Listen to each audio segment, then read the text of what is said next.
নমস্কাৰ। এয়া আমাৰ ঘৰত হৈ যোৱা কালিৰ সত্যনাৰায়ণ পূজা ভাগ। সত্যনাৰায়ণ পূজা হৈছে ভগৱান বিষ্ণুৰ আন এটা ৰূপ। বিষ্ণুৰ আন এটা ৰূপ হৈছে নাৰায়ণ। এই পূজাত ভগৱান সত্যনাৰায়ণক পূজা কৰা হয়। সম্পূৰ্ণ ভক্তি আৰু নিষ্ঠাৰে এই পূজা কৰিলে ভক্তৰ মনৰ আশা পূৰণ হয় বুলি কোৱা হয়।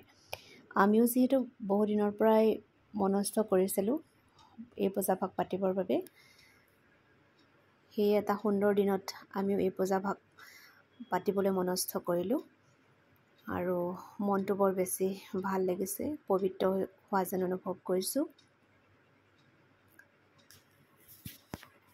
যিকোনো শুভ কাৰ্যৰ আগমুহূৰ্তত ঘৰতে পূজা ভাগ পাতিলে সকলোবিলাক কাৰ্য সিদ্ধি হয় বুলি কোৱা হয়। পুৰোহিত আহিলে পুৰোহিতে তেওঁৰ কামবিলাক কৰিছে আৰু যিহেতু আমাৰ দেউতাই বহুতখিনি কাম আগুৱাই থৈছে, কলগছৰ দুৰ্না চূৰ্ণাবোৰ কাটি থৈছে।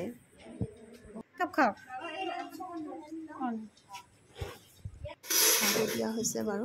পূজাত অহা মানুহখিনিক দুইজনী মায়ে লাগি আছে, চাহ তাহও দিয়া হৈছে, ময়ো লাগি আছোঁ।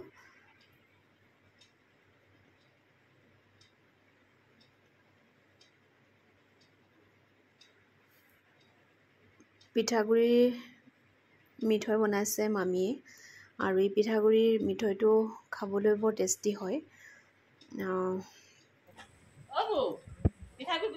এইপিনে ভাতৰ ব্যৱস্থা কৰা হৈছে যিহেতু, গতিকে সকলোখিনি ইয়াতে পোহৰটো কমিলে ন, ইফালেই কৰা হৈছে। ইয়াতে ভাত বনোৱা হৈছে, পায়সৰ কাৰণে গাখীৰ বহাই দিয়া হৈছে আৰু সত্যনাৰায়ণ পূজাত মাহ প্ৰসাদ নৈবেদ্যৰ উপৰিও আৰু এবিধ ভোগ দিয়া হয়, ভোগ বনোৱা হয়। এই ভোগ বনাবলৈ কল, গুড়, চেনি, ঘি, আটা, চাউলৰ গুড়ি, এৱা গাখীৰ আদি সম পৰিমাণত দি এই ভোগ বনোৱা হয় আৰু এই আটাইখিনি সম পৰিমাণত 5 পোৱাকৈ দিব লাগে আৰু এই ভোগ আটাইৰে প্ৰিয়। সেইপিনে পিঠাগুড়িৰ লাডু হৈ গৈছে বনোৱা আৰু পুৰোহিতে যিহেতু পূজা আৰম্ভ কৰিছে, সন্ধিয়াৰ ভাগত যিহেতু সত্যনাৰায়ণ পূজা কৰা হয়,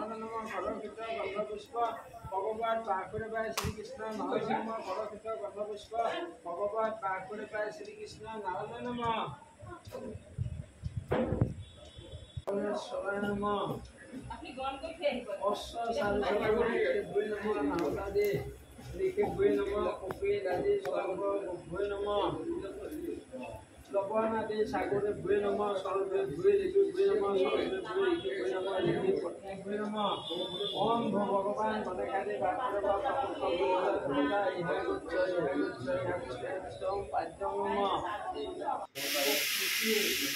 নম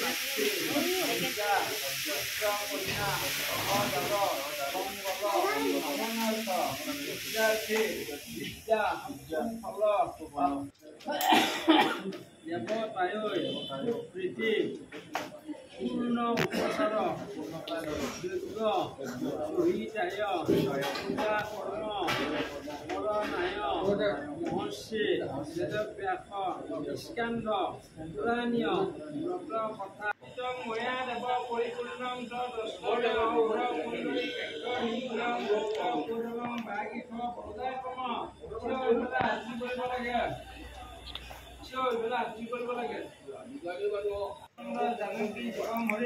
প্ৰণামে সদা দেৱ পৰম ভক্ত জগতপতি জানি জানি পাপানি কি জানিছ জন্মাক পুণ্ডৰী কাক্ষ নিগ্য মৃত্য পূৰ্ণং ভাগিক বৰদায় কম থিয় হৈ পেলাই কি কৰিব লাগে?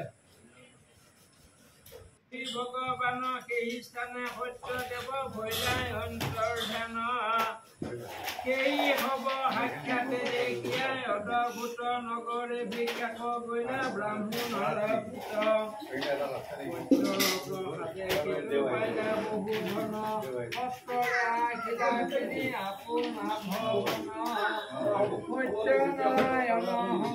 যিহেতু সত্যনাৰায়ণক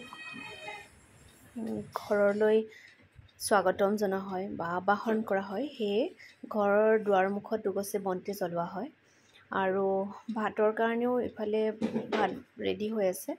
ভাত বনাই আছে, পনীৰ বনাই আছে আৰু দেউতা, বৰ্তা, খুৰাহঁত বহি আছে। পূজাৰীয়ে পাচালি পঢ়ি আছে যিহেতু, আৰু সকলোৱে আমিও বহি আছোঁ যিহেতু পাচালিখন শুনিব লাগে। তাৰপিছত হোম আৰম্ভ হৈছে আৰু ওম বিষ্ণু দেৱ মধ্যায় শ্ৰী সূৰ্যা গত্যা সৌৰ আশীৰ্বাদ আছে কন্যা ৰাহস্থিতে ভাস কৰে শুক্ল পক্ষে দ্বাদশন পূৰ্ণ তীৰ্থে তস্মিন ভাৰতাখ্যে বিশিষ্ট পুণ্য ভূপদেশে শিৱ ঋষি গত্ৰস্য শ্ৰী ৰমেন চন্দ্ৰ নাথ গৃহ শান্তি কামন অৰ্থ সত্য নাৰায়ণ দেৱতা কুকৃতি অষ্টৰ শতসংখ্যক হিতাক্ষ বিল্বপত্ৰ চিৰকন্দলা আমৰাদী চৰিত আমৰাদী কষ্ট চৰিত হোমকৰ্ম কৰণ অৰ্থ কাশ্য কৰি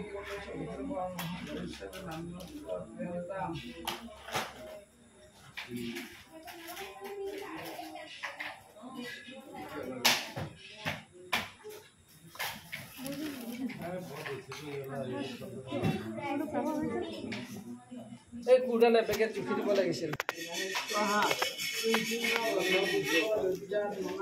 সত্য নাৰায়ণ দেৱতা ক্ৰিং ৰিং হুং সত্য নাৰায়ণ দেৱতা স্বাহা সত্য নাৰায়ণ দেৱতা ক্ৰিং ৰিং হুং সত্য নাৰায়ণ দেৱতা স্বাহা সত্য নাৰায়ণ দেৱতা ক্ৰিং ৰিং হুং সত্য নাৰায়ণ দেৱতা স্বাহা সত্য নাৰায়ণ দেৱতা ক্ৰিং ৰিং হুং সত্য নাৰায়ণ দেৱতা স্বাহা সত্য নাৰায়ণ দেৱতা ওম ক্রিং রিং হুং সত্য নারায়ণ দেবতা স্বাহা সত্য নারায়ণ দেবতা ক্রিং রিং হুং সত্য নারায়ণ দেবতা স্বাহা সত্য নারায়ণ দেবতা ক্রিং রিং হুং সত্য নারায়ণ দেবতা স্বাহা সত্য নারায়ণ দেবতা ক্রিং রিং হুং সত্য নারায়ণ দেবতা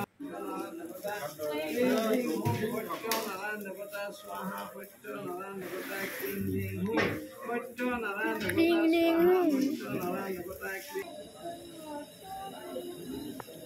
পূজা পাই একেই হৈছে আৰু ভগৱান সত্যনাৰায়ণৰ চৰণত আমি ঘৰৰ আটাইয়ে সেৱা ল'লোঁ যাতে ভগৱানে ঘৰখন ভাল কৰে, সকলোকে ভালে কুশলে ৰাখে, ৰোগ ব্যাধি দূৰ কৰে, ঘৰখনৰ লগতে সকলো ৰাইজৰে মংগল কৰে, তাকেই কামনা কৰিছোঁ।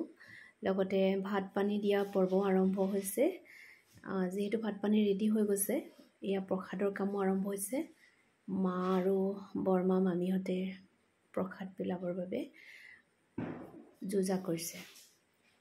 আৰু সত্যনাৰায়ণ পূজাৰ যিটো ভোগ, এই ভোগটো আটাইতকৈ প্ৰিয় সকলোৰে, মোৰতো প্ৰিয় হয়েই। আৰু এই সত্যনাৰায়ণ পূজাৰ ভোগ বনাবৰ বাবে সকলোখিনি সম পৰিমাণে লোৱা হয়, সম পৰিমাণে লৈ বনোৱা হয়।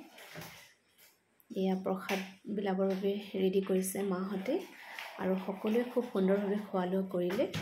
ভগৱান সত্যনাৰায়ণৰ চৰণত পুনৰবাৰ প্ৰণাম জনাইছোঁ, যাতে ভগৱানে ভালে কুশলে ৰাখে, যাতে তেওঁৰ চৰণত আকৌ যাতে আমি পূজা ভাগ পাতিব পাৰোঁ, তাৰ কাৰণে ভালে কুশলে ৰাখে সকলোকে, লগতে সকলো ৰাইজৰ যাতে মংগল কৰে।